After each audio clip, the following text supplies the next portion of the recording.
영화를 좋아하시는 분들이 많이 있는 줄 압니다. 저도 종종 드라마나 영화를 볼 때가 있습니다. 드라마나 영화는 대개 주인공의 그런 흐름을 따라 움직이죠. 그래서 주연들의 어떤 대사나 행동들을 중심으로 움직여가기 때문에 시청자들도 주인공들에게 집중을 하게 되어집니다. 그래서 대개 주인공들을 만나는 사람들의 조연이라 그러죠. 조연이나 이런 엑스트라에 대해서는 별로 관심을 잘 기울이지 않습니다.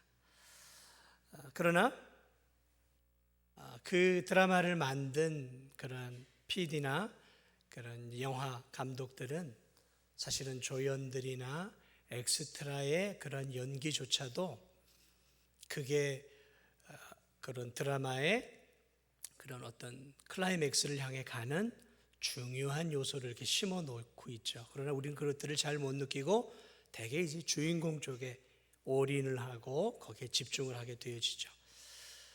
성경도 일종의 대하 드라마입니다. 여러분이 아시든 모르시든 간에 성경은 구약의 창세기로부터 계시록에 이르기까지 역사 드라마예요. 실제로 존재했던 역사의 드라마가 이스라엘 백성과 또 하나님의 사람들이라고 하는 일종의 이제 주연급들에 속하는 사람들을 통해서 이렇게 흘러가는 것이죠. 그래서 우리는 성경을 볼 때 대개 이런 사사기를 보거나 또는 열왕기를 볼 때 이스라엘 백성들과 또 걸쭉한 하나님의 사람들의 일들에 대해서 관심을 기울입니다. 오늘 우리가 읽은 이 사사기 내용도 단지파라고 하는 하나님의 그런 백성들이 이제 이스라엘이 가나안 땅을 점령하는 그 과정 속에서 일어나는 그러한 사건이에요. 그러니까 오늘 이 라이스라고 하는 이방 민족의 성읍을 점령하는 사건이에요. 그래서 아마 성경을 많이 읽으신 분들은 이 지파 이 사건을 읽어가면서 단지파가 라이스 성읍을 무너뜨리고 이 성을 차지하고 이곳에 이제 자신들의 그런 지파의 도읍지를 삼았구나라는 것으로 그 정도로 이해하고 이제 이렇게 성경을 넘어갑니다. 그런데 저는 오늘 여러분과 함께 단지파의 사건을 다루기보다는 단지파에 의해서 멸망을 당했던 이 라이스 성읍의 조연과 같은 우리가 그냥 스쳐 지나가는 이 라이스 성읍 주민들의 오늘은 좀 관심을 기울여서 이 성읍 안에서 일어나고 있었던 이러한 사람들과 사건들을 통해서 오늘 하나님께서는 우리에게 어떤 교훈을 주기를 원하실까?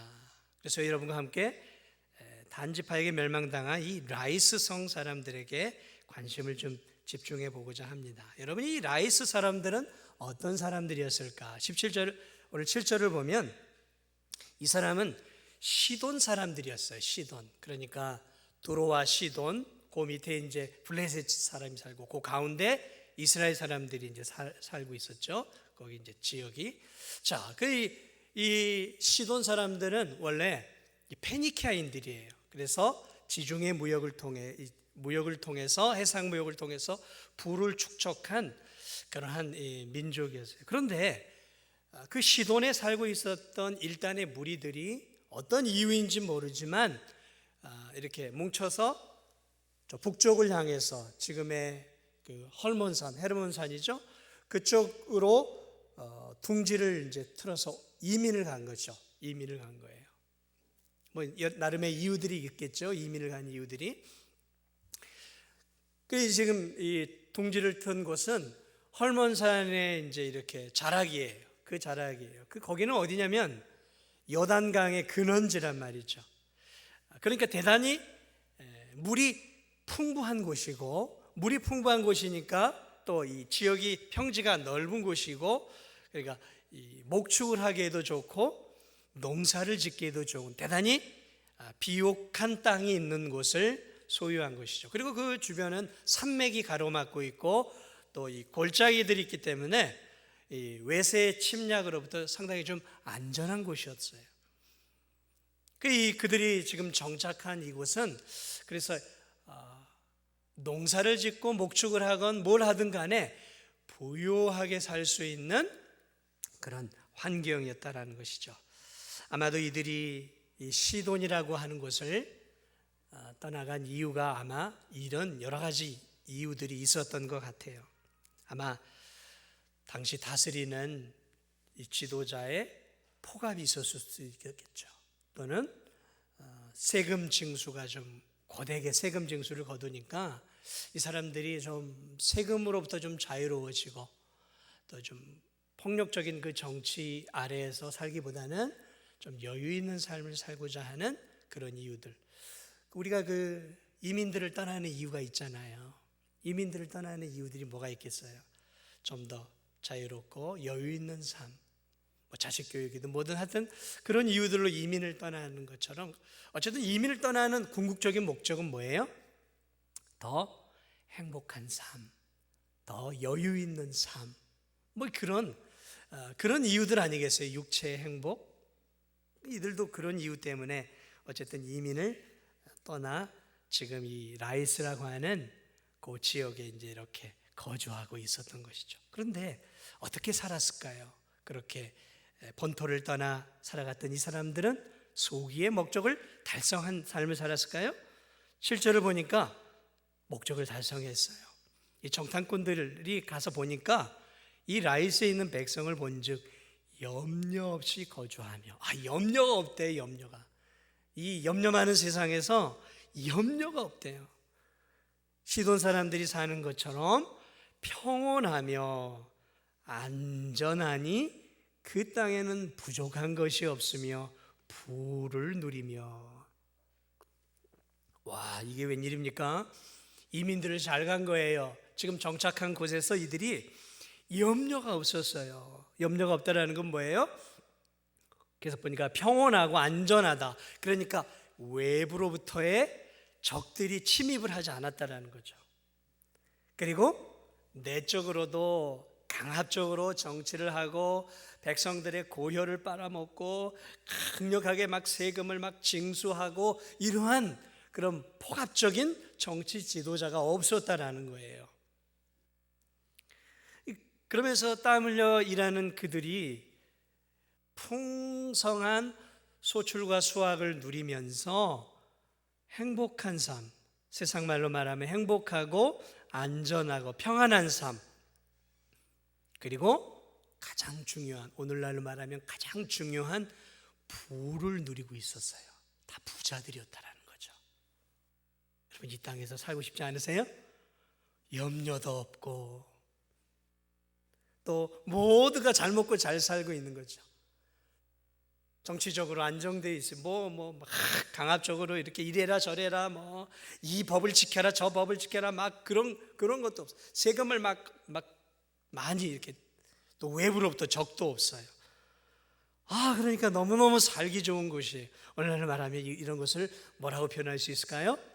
파라다이스, 낙원 같은 곳이죠. 낙원 같은 거. 아무래도 이 사람들이 이렇게 살 수 있었던 이유 중엔 또 뭐 열심히 또 부지런하게 살았겠죠. 게으르면 이렇게 살 수 없는 거 아니겠습니까?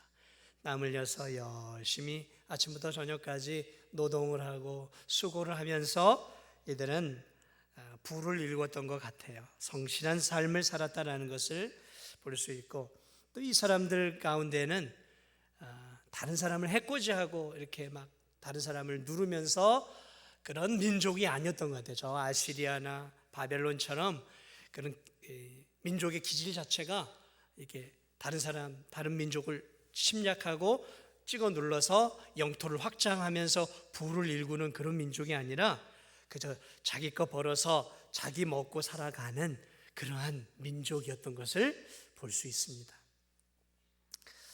어떻게 보면 좋게 말하면 이제 자기 중심적, 그러나 좀 나쁘게 말하면 이제 이기적인 삶이죠. 자기밖에 모르는 삶인 거예요. 난 니들 행복, 니들 뭐 관심 없어. 나는 내 행복, 뭐 이제 이런 삶인 거예요. 이런 삶. 어쨌든 이들은 모두들 잘 먹고 잘 살았어요. 부족함이 없었어요. 결핍이 없었어요.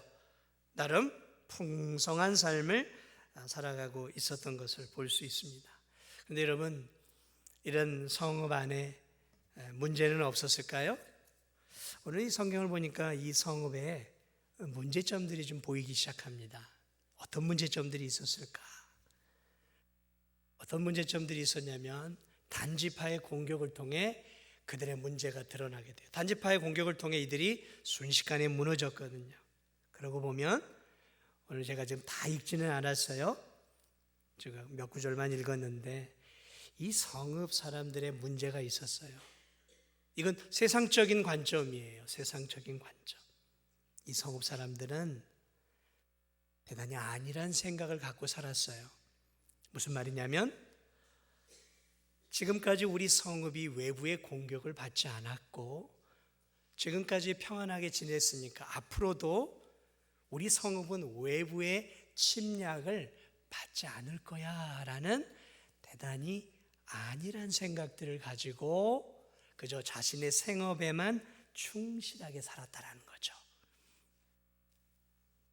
그러니까 우리 민족은 평화로운 민족이니까 저 바깥에 있는 다른 부족들, 다른 성읍 사람들, 다른 민족들도 우리 민족들처럼 그저 자기 부족을 가꾸고 잘 먹고 잘 살게 애를 쓸 거야. 뭐 남의 나라 막 공격하고 그러지 않을 거야라는 대단히 편협하고 안일한 생각을 갖고 있었다라는 거죠. 그러니까 당시의 시대 상황이나 국제 정세에 대해서는 캄캄했다라는 거예요.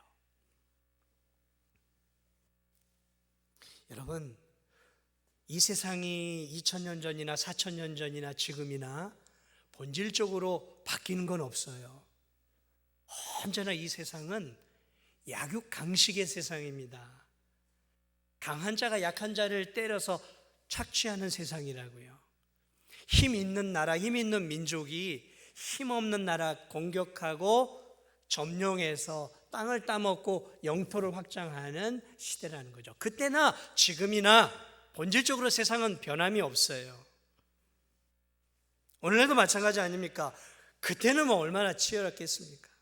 지금도 뭐 유엔이라고 하는 그런 기구들이 있긴 하지만 요즘도 강대국들이 약소국이나 적은 민족들을 야금야금 여러분 땅을 따먹지 않습니까? 저 러시아 같은 나라, 과거에 구소련 지역이었던 그 우크라이나 이 크림반도 은근슬쩍 야금야금해서 벌써 따먹었어요. 그 크림반도라고 하는 지역을. 지금도 이렇게 노리고 있는 거죠. 저 일본을 보세요. 조그만한 독도 섬, 우리 거잖아요. 근데 자기 거라고 주장하고 있잖아요. 기회를 노리고 있어요, 여러분. 일본과 관련된, 참 일본은 섬나라다 보니까 섬과 관련돼 가지고 우리나라 독도를 먹으려고 하고 있죠. 세계대전을 통해서 러시아한테 쿠릴 열도의 섬 4개를 뺏겼어요. 그래가지고 그 쿠릴 열도에 있는 섬을 달라고 지금 러시아하고 계속 분쟁이에요. 쿠릴 열도하고. 저 센카쿠 열도는 또 어떻습니까? 거기는 일본이 중국으로부터 섬을 몇 개를 뺏었잖아요. 그러니까 이 중국은 또 이 센카쿠에서 있는 섬을 또 일본으로부터 다시 되찾으려고 얼마나 지금 이 일본이 이 섬 때문에 중국하고 우리나라하고 러시아하고 계속 분쟁을 하고 있잖아요. 작은 섬들 때문에. 중국과 인도의 국경 분쟁 여러분 들어보시지 않았습니까? 지금도 보이지 않는 전쟁을 통해서 야금야금 강대국들이 땅을 뺏고 있어요. 이 라이스 성읍 사람들의 생각이 얼마나 순진하고 어리석었는지 몰라요.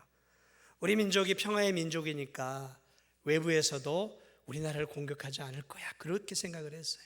여러분, 내가 정직하고 진실하고 내가 남의 거 훔치지 않는 착한 사람이니까 다른 사람도 내 물건 손대지 않을 거야 그러면서 공원에서 화장실 갈 때 공원 벤치에다가 내 핸드백, 돈 있는 핸드백을 놓고 화장실 다녀오는 사람은 지혜롭고 현명한 사람입니까? 어리석은 사람입니까? 어리석은 사람이에요. 수많은 사람이 다니는 공원에서 핸드백을 놓고 화장실 다녀오면 그 핸드백이 그대로 있을까요? 그대로 있기를 바라면 그건 참 순진하다 못해 어리석은 사람이에요. 다 나 같지 않아요. 다 우리 같지 않단 말이죠. 건드리지 않는 사람도 있지만 옆에다 물건을 놓고 잠시 딴청을 하다가 잠깐 보면 물건이 사라지는 시대란 말이에요. 이 라이스 사람들의 문제는 국제정세에 대해서 너무 어두웠다는 것이죠. 여러분, 국제정세에 어두우면 나라가 망하는 거예요.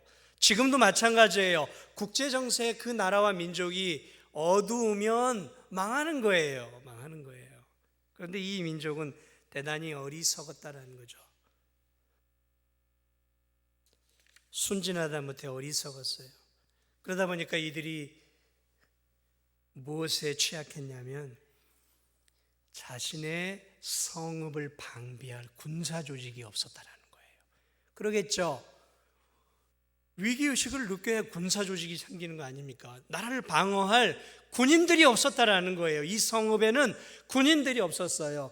이 성읍을 지키는 막루나 그리고 거기서 지키는 파수꾼이 없었다라는 거예요. 파수꾼이. 왜냐하면 이 단지파 사람들이 이 땅을 점령하기 위해서 이제 정탐꾼을 보내는데, 정탐꾼을 저 가나안 땅 어디입니까? 저 여리고 성에 보낼 때 정탐꾼들이 있었어요. 정탐꾼들이 그 지키는 파수꾼들이 있었어요. 그런데 이 땅에는 파수꾼이 아무도 없었어요. 아무도 파수꾼이 없었어요. 그냥 정말 말 그대로 무방비 상태였던 거예요. 무방비 상태. 나 잡수쇼 하고 무방비였어요. 그래서 이 단지파 정탐꾼들이 와서 나중에 보고를 뭐라고 하냐면, 이 땅은 평화로운 성읍이고 아무런 군사 조직이 없습니다. 그냥 자기 밥 벌어먹어서 자기 먹고 사는 일에 그냥 집중해 있습니다. 그렇게 보고를 해오고 있어요. 외부에 대한 적으로부터의 자기 자신들을 막을 군사 조직이 전혀 없었다라는 것이죠. 여러분, 오늘 세상을 보세요. 얼마나 치열합니까? 강한 나라일수록, 여러분 잘 이 국제 정세를 보세요. 강한 나라일수록 군비와 군사력에 더 많은 투자를 합니다. 세상을 가만히 보세요. 약소국이 힘없는 나라일수록 군비에 약해요. 그렇게 강함에도 저 미국 같은, 저 중국 같은, 러시아 같은 나라를, 일본 같은 나라를 유심히 보세요. 저들이 국방력에 그 나라의 GNP에 얼마를 쏟아붓고 있는가. 그러니까 그 나라의 국방력을 소홀하게 여기고 군비를 축소시키고 국방력을 감소시키는 나라는 그건 대단히 미련한 나라예요. 그건 국제정세를 전혀 읽지 못하는 거예요. 그건 스스로 위기를 자초하고 있는 거예요. 저 가난한 북한 같은 나라도 어디에 목숨을 걸고 있습니까? 핵에다 목숨을 걸잖아요. 그렇죠. 그거 하나 붙잡고 사는 거예요. 그래서 저 북한이 악한 민족이지만, 악한 정권이지만 세상적으로 보면은 미련하지 않다라는 거죠. 미련한 나라일수록, 국제정세를 읽지 못하는 나라일수록 군비를 축소하고 국방력을 약화시키는 것이죠. 오늘 여기에 이 사람들이 그랬어요. 국방력이 전혀 안 돼 있었어요. 자신들을 지킬 군사력이 없었다라는 거죠. 그런데 이 성읍에 또 하나의 문제가 있었어요. 그것은 무엇이었냐면, 전쟁의 위기 시에 어려움에 처할 때 자신들이 손을 뻗을 만한 동맹 국가들도 하나도 없었다라는 거예요. 이건 기본이에요. 사람이, 우리가 건강하고 운동을 하지만 만약에 사태를 대비해서 우리가 하고 있는 게 뭐예요? 보험을 들어요. 생명보험, 건강보험, 암보험, 운전자는 운전자보험, 화재보험, 이런 보험을 들어두는 이유가 뭐예요? 유사시에 만약의 사태를 대비하는 것이죠. 나라가 할 수 있는 보험이 있어요. 그것이 뭐냐면 동맹관계예요. 동맹. 그러니까 나보다 힘 있는 나라들, 비슷한 나라들과 동맹을 맺어서 유사시에 적들이 침입해서 우리 힘으로 이겨내면 좋은데 이겨내기 버거울 때가 있단 말이에요. 더 강한 민족이 쳐들어오면 어떻게? 그럴 때 유사시를 대비해서 동맹관계를 맺어서 더 힘 있는 나라와 동맹을 통해서 어려움을 당하면 요청을 하는 거죠. 군사협정을 갖는 거죠. 요청을 하는 거죠. 그때나 지금이나 마찬가지예요. 지금도 그런 거 아닙니까? 우리가 한미동맹을 왜 맺었습니까? 우리 주변에 보세요. 우리가 한미동맹을 맺어야 할 수밖에 없는 이유, 저 북한이 핵을 갖고 지금 위협을 하죠. 그 위에는 무시무시한 거대한 중국이 지금 우리를 지켜보고 있지 않습니까? 무서운 나라 아니에요, 중국. 저 우측에는 일본이라고 하는 얼마나 또 무서운 나라가 있습니까? 우리나라를 36년 동안 집어삼켰던 나라. 저 위에는 조선왕조 500년 수백 년 동안 자신들을 형님국가로 해서 우리를 이렇게 지배하고 관할하고 있었던 저 중국이 지금 지키고 있죠. 그 위에는 또 누가 있어요? 러시아라고 하는 공산주의, 한때는 공산주의로 세계를 장악하려고 했던 무서운 나라가, 여러분 이 대한민국이요, 동물로 치면은요, 저 불곰, 하이에나, 표범, 사자, 호랑이 속에 이 형국에 지금 갇혀 있는 거예요. 우리가 대한민국이요. 이 나라가 국방력을 증대해야 할 수밖에 없는 이유가 거기에 있는 거예요. 그런데 국방력을 증대하는 것만으로는 안 돼요. 우리가 중국과 싸워 이길 수 있겠어요? 저 러시아와 싸워 이길 수 있겠습니까? 못 이겨요. 그러면 어떡하겠습니까? 유사시에 우리를 도와서 저들을 이길 수 있는 강한 국방력이 있는 나라와 동맹을 맺어야 되는 거죠. 그게 한미동맹이고, 그래서 주한미군이 여기 있는 것이죠. 북한이 제일 싫어하는 게 뭐예요? 주한미군 가라는 거죠. 왜 한국에 주한미군이 있냐라는 거죠. 그러나 주한미군이 있어야 될 이유가 있는 거죠. 왜? 저들이 무서워하는 것은 한국이 아니잖아요. 세상에 가장 강력한 군사력을 갖고 있는 미군이 버티고 있으니까 중국도 일본도 러시아도 북한도 우리를 건드리지 못하는 거죠. 그 동맹이 있으니까. 그런데 오늘 보니까 이 라이스 성읍에 그런 동맹이 전혀 없었어요. 우리 성경을 보니까 뭐라고 이야기하고 있어요? 7절 후반절을 보니까 행복하고 잘 살았는데 시돈 사람들과 거리가 멀고, 자신의 원 민족이죠, 그 사람들과 관계를 맺지 않고 있어요. 그리고 어떤 사람과도 상종하지 아니함이라. 그러니까 다른 주변의 강국들, 강한 성읍들과 교류가 없어요. 동맹이 전혀 없었다는 거예요. 불가침 조약이나 이런 것들이 전혀 맺어 있지 않다는 거죠. 말 그대로 우리는 과거 우리의 민족들, 우리를 다스리고 있던 원 민족들하고도 우리는 필요 없어.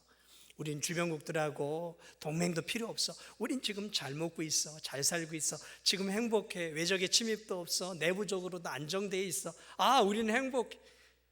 그렇게 이 사람들은 굉장히 좁은 시야를 갖고 살아가고 있었던 거죠. 만약에 전쟁이 났을 때, 전쟁이 나면 꼼짝없이 나라가 망할 수밖에 없는 그런 구조를 이들이 갖고 있었다라는 것이죠. 여기에 이 라이스 성읍 사람들의 문제가 있었다라는 거죠.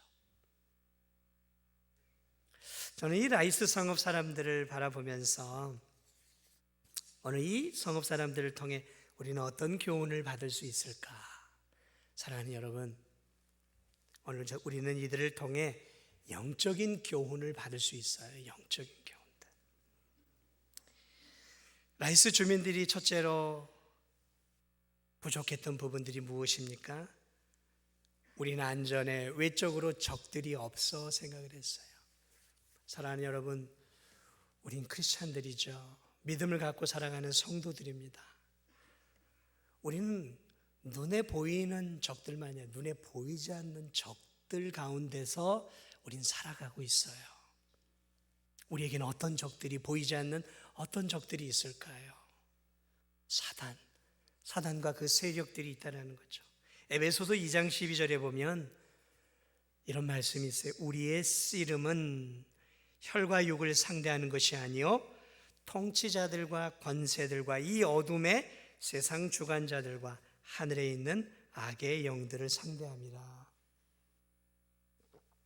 이 구절은 무엇을 말하고 있냐면 악의 세력이 하나의 군사 조직으로, 하나의 그런 나라 조직으로 형성되어 있다는 것을 가르쳐주고 있는 거예요.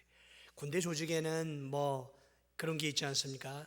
그런 뭐 군단장 밑에 뭐 사단장, 뭐 여단장, 그 다음에 뭐 무슨 뭐 그런 대령 뭐 이런 식으로 계급이 있잖아요. 오늘 이 에베소서 2장 12절을 보니까 여기에도 마귀를 중심으로 마귀 밑에도 군사 조직이라는 게 있다는 거죠.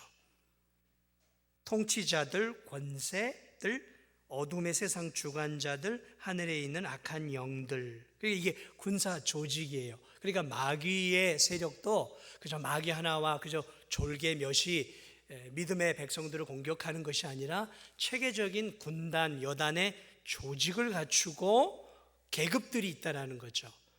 그래서 그들이 상호 그 조직 아래 마귀라고 하는 우두머리를 중심으로 해서 조직을 형성해서 오늘 이 믿음의 성도들, 저와 여러분들의 신앙을 공격하고 있다는 거예요.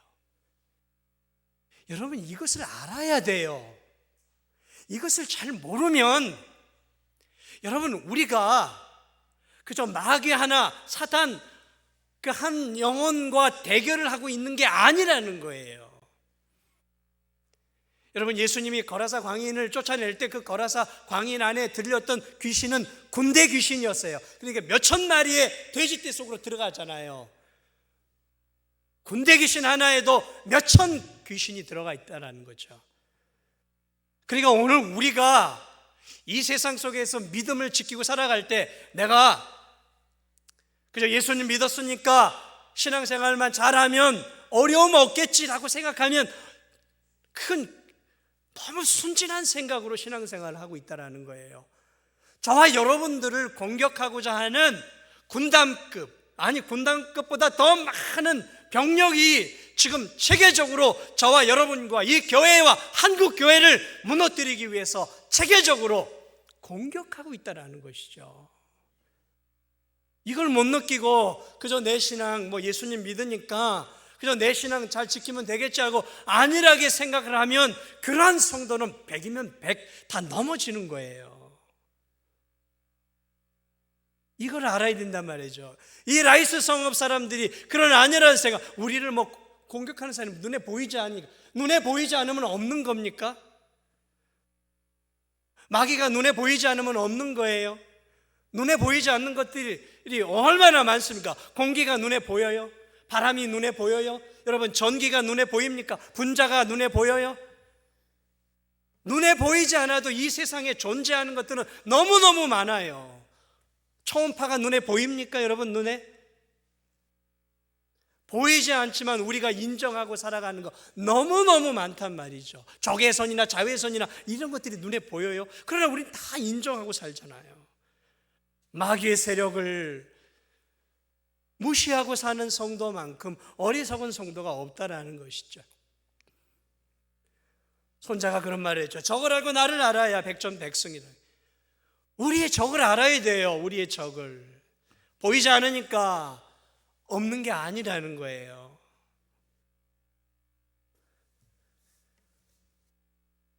없다고 생각하니까 자기 자신에 대해서 무방비였잖아요. 라이스 성읍들은, 그 성읍 사람들은 군사 조직을 만들었어야 되는 거예요. 그런데 없다라고 생각하니까 군사 조직이 무슨 필요가 있어요? 그 성읍을 지킬 군사 조직이 필요가 없잖아요. 마찬가지예요. 마귀에 대해서 안일한 성도들은 자신을 지키기에, 영적으로 자기 자신을 무너뜨리기에 공격하는 사단의 세력에 대해서 자기 자신을 지킬 그런 행동들을 잘 하지 않아요.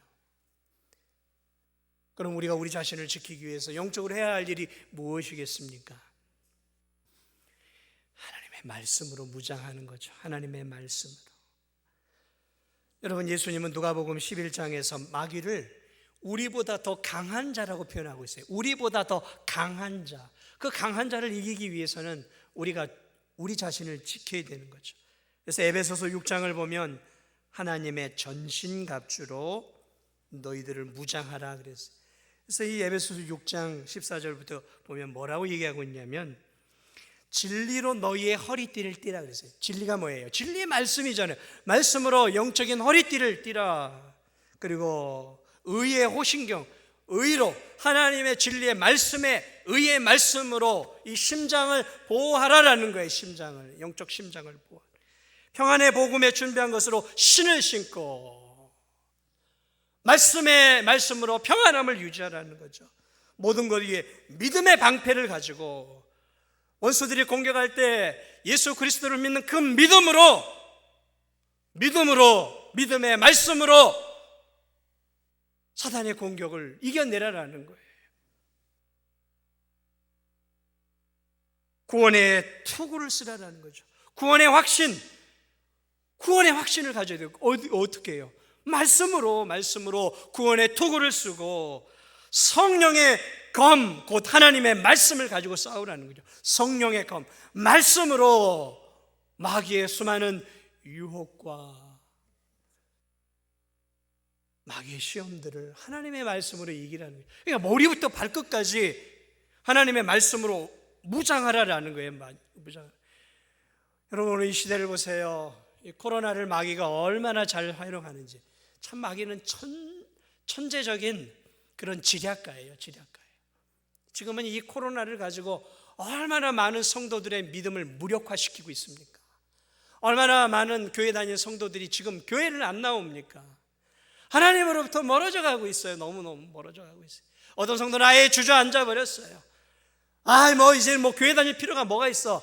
그저 이제 주일날은 그냥 TV나 인터넷이나 이런 걸 통해서 그냥 예배 한번 드리면 되는 거지 이렇게 아예 하나님으로부터 교회로부터 예배로부터 완전히 멀어져 버렸어요.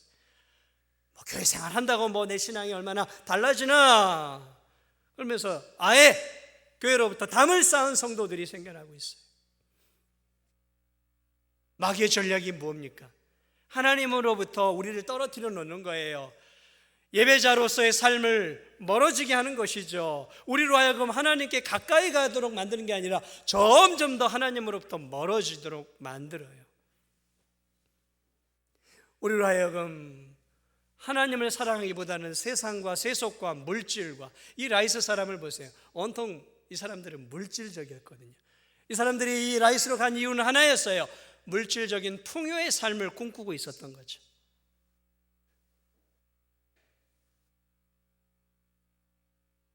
오늘 이 마귀의 이런 파상 공세를 이길 수 있는 방법이 무엇이 있을까? 오늘 이 세상을 보세요. 올 한 해도 코로나로부터 우리가 자유로울 수 없어요. 마귀는 이 코로나를 아주 적절하게 사용해서 성도들의 믿음을 떨어뜨리고 하나님으로부터 거리를 두게 만들고 우리로 하여금 말씀으로부터 기도의 삶으로부터 우리로 하여금 하나님이 기뻐하는 삶으로부터 점점 멀어지게 만드는 거예요. 하나님과 우리 사이를 떨어뜨리게 하고 있어요. 내가 이만큼 지금 하나님부터 멀어진 줄 몰라요. 눈 돌아 한참 지나 보니까 내가 하나님부터 너무 멀어져 있어요. 그때는 내가 하나님께로 가기에는 너무 늦어버릴 때가 된단 말이죠. 그러니까 우리가 그런 것들을 이겨낼 수 있는 방법은 머리부터 발끝까지 하나님 말씀으로 날마다 무장해야 돼요. 말씀을 읽고 그 말씀을 붙잡고 기억하고 그리고 그 말씀을 내 삶 속에서 하나하나 적용해 가야 되는 거예요. 여러분, 왜 군인들이 훈련을 받겠습니까? 저 주한미군 훈련들을 보면요, 그 주한미군 훈련들을 통해 막 사고가 나고 사람도 죽어요. 군인들이 실전처럼 해요. 실전처럼 굉장히 무섭게 훈련합니다. 가볍게 하지 않아요. 그러니까 전쟁이라고 생각하고 훈련을 하는 거예요. 왜 그렇게 훈련을 할까요? 그렇게 훈련을 하니까 주변국들이 두려워 떠는 거예요. 왜? 전쟁이 나면 저렇게 할 거니까. 실전처럼 하는 거예요. 그러니까 전쟁이 딱 터지면 바로 그렇게 하는 거예요. 여러분, 우리가 하나님의 말씀을 읽고 묵상하고 그것을 삶 속에 적용해야 하는 이유가 여기에 있는 거예요. 그냥 여러분, 이 성경이 우리의 액세서리가 아니에요. 그냥 폼나게 이렇게 타고 교회 다니고 내가 크리스천이라는 거 드러내기 위해서 이렇게 성경을 가지고 다니는 게 아니에요. 그저 교회니까 성경을 읽는 게 아니라고요. 이건 우리의 무기예요. 우리 자신을 지키고 우리의 영혼을 지키고 우리를 보호하고 우리에게 안전을 가져다주고 우리에게 평안을 가져다주고 우리의 영적 삶을 지켜주는, 어떻게 보면 보루예요. 보루. 이것을 너무 가볍게 생각을 하니까 말씀을 잘 읽지 않고 이걸 붙잡고 살지 않아요. 사랑하는 여러분, 말씀을 붙잡고 살아야 돼요. 이게 우리를 지켜주는 무기입니다. 그러나 우리는 한계가 있죠. 사실은 이 말씀을 붙잡고 사는 것도 한계가 있어요. 마귀가 한번 작심하고 우리를 공격하기 시작하면 저나 여러분이나 속절없이 무너질 때가 있어요. 그런 때가 있어요. 도무지 안 되는 때가 있어요. 그럴 때는 어떻게 되겠습니까? 원조를 청해야죠. 동맹을 맺은 동맹자한테 요청을 해야죠. 여러분, 우리가 복음을 들은 이유가 뭐예요? 도저히 내 힘으로 안 돼, 불가항력적인 걸 대비하는 거잖아요. 내 집에 불이 날 수도 있고 이 교회에 불이 날 수도 있잖아요. 내가 원치 않은 암에 걸릴 수도 있잖아요. 운전을 하다가 나는 잘해도 저쪽에서 느닷없이 오면 사고가 나잖아요. 그래서 우리가 생명보험을 드는 거고 운전자 보험을 들고 화재 보험을 드는 거 아니겠어요? 여러분, 우리가 그런 한계를 알기 때문에 이 세상도 동맹관계를 맺는 거예요. 그러면 우리는 누구와 동맹관계를 맺어야 되겠습니까? 더 강한, 저 마귀 사탄을 이길 수 있는 더 강한 분과 동맹관계를 맺어야죠. 그게 누구입니까? 하나님이죠. 어떻게 동맹관계와 관계를 유지합니까? 기도예요. 기도. 이들은 전혀 외부와 지금 관계를 맺고 있지 않았어요. 우리 힘으로 된다라는 거죠. 관계를 다 단절했어요. 관계를 다 단절해버렸어요. 하나님 여러분, 우리가 신앙생활 하면서 늘 관계를 열어놓고 동맹관계를 확인하고 늘 힘을 얻어야 할 분이 계셔요. 그분이 누구이십니까? 하나님의 하나님. 마귀도 꼼짝할 수 없는 능력의 하나님으로부터 우리는 늘 관계를 가져야 돼요. 그분으로부터 힘과 지혜와 능력과 권세를 공급을 받아야 하는 거죠. 왜? 우리의 힘으로는 이 세상을 온전하게 살기 어렵단 말이죠. 그러니까 그분으로부터 도움을 받아야 하는 거죠. 마귀 권세를 이길 수 있는 지혜를 그분으로부터 날마다 공급을 받아야 돼요. 관계를 통해서, 교제를 통해서. 그게 뭐예요? 기도 생활이에요. 기도 생활. 기도 생활을 그래서 잘해야 되는 거예요. 기도 생활을 잘하는 성도들은 큰 위기가 닥쳐도 쉽게 그 어려움을 넘어갈 수 있어요. 그런데 기도 생활이 단절되고 하나님과의 관계와 교제가 멀어지고 나 혼자 내 인생을 살겠다라고 그냥 열심히 이 세상 속에서 나를 의지하고 이 라이스 사람처럼 그냥 외부의 사람 상관없이 내 힘, 내 능력으로 먹고 살 수 있다라고 몸부림치는 라이스 사람처럼 하나님이 없어도, 하나님이 돕지 않아도 그저 내가 열심히 벌고 열심히 땀 흘리고 내 지혜를 투자하면 내가 이 땅 속에서 그래도 안전하게 먹고 살고 건강하게 살 거야 라고 생각하는 것과 같다라는 것이죠. 그런데 이 세상이 그렇게 만만하십니까? 인생이 그렇게 만만하냔 말이죠.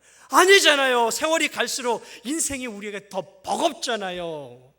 마귀의 공격이 얼마나 치열합니까? 방법이 없어요. 그러므로 우리는 그분의 은혜를 늘 구해야 돼요. 어려울 때마다 그분에게 요청을 해야 돼요.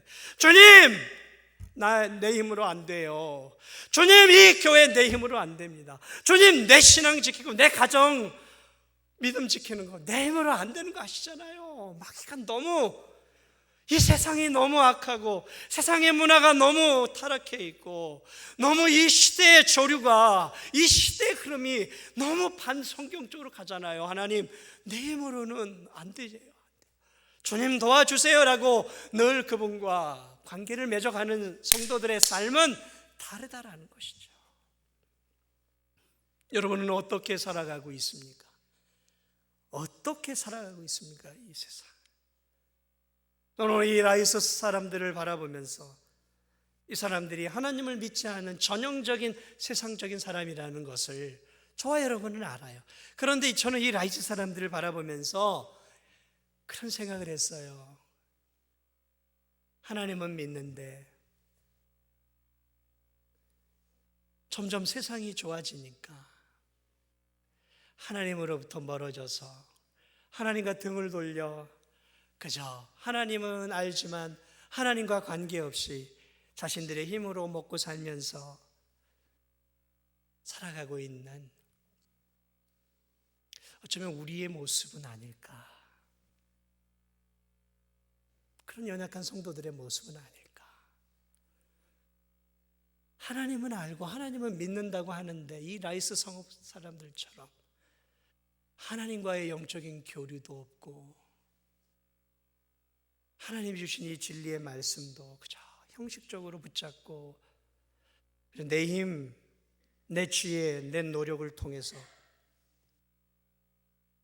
하나님은 하나님으로서 사십시오. 나는 하나님 자꾸 나한테 이래라 저래라 하지 마세요. 나는 그냥 이 땅에서 잘 벌어서 그냥 이렇게 잘 먹고 행복하게 살고 싶습니다.